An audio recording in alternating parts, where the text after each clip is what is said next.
It's another busy day at Travis Perkins near St Pancras. This is one of the company's 2,000 trading sites.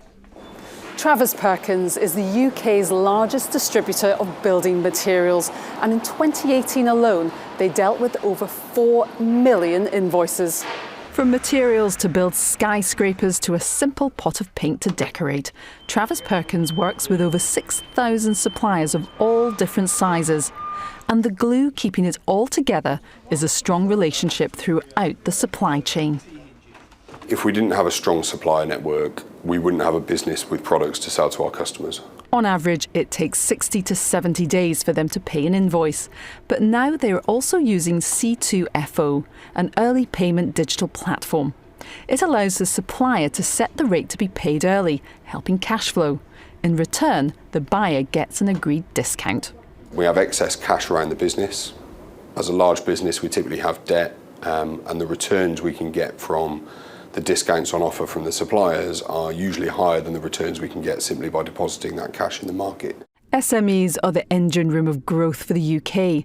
Suppliers need liquidity at different times to simply run their business, invest and grow, or to hit end-of-year targets.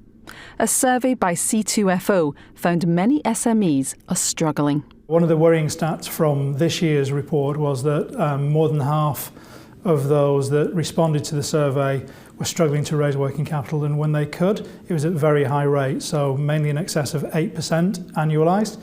And in many cases it was up to 30, 40, even 50% annualised when other charges were taken into account. Banking regulations have tightened up, and it's actually harder for those businesses to get money than it ever has been before.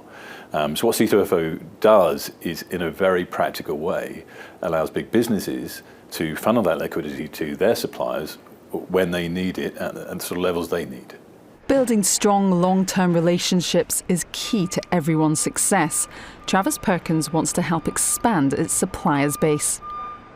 We typically have cash within the business at any time, and therefore it's really efficient for us to be able to use that cash by helping our suppliers by paying them early, which in turn helps their own funding cost and is typically cheaper than they can fund themselves through other means. The C2FO platform takes around 6 weeks to incorporate into an IT system. In the first 6 months of using the system, Travis Perkins paid over £40 million worth of invoices early to their suppliers. If we want to grow our business, we equally need them to grow their business at the same time. What we see is that many corporates are deriving the innovation from their suppliers, and again, particularly small suppliers in their supply chain. Take the automotive industry as an example, which is in some change. We're moving from fossil fuel engines through to electric cars. Many of the innovations are coming from within their supply chain, not from the car manufacturers. In order to make those changes, they need cash, they need liquidity, they need working capital to allow them to fund those changes, those innovations. C2FO sponsors the Prompt Payment Code. Ethical standards for both buyers and suppliers are equally important. The other thing that Travis Perkins recognised was that they could flip the traditional risk-reward calculation by using some of their liquidity when they have it to invest and get a high return, but actually with zero risk, not with more risk. And when they understood that they could do that and help their suppliers in a very ethical way, that I think was really what made this a key strategic initiative. What's better is actually the relationships we have with our suppliers when they join up with the C2FO scheme, and this becomes relationships between finance colleagues rather than just commercial colleagues. Strong financial relationships help not only both sides of the supply chain, but the country's economy.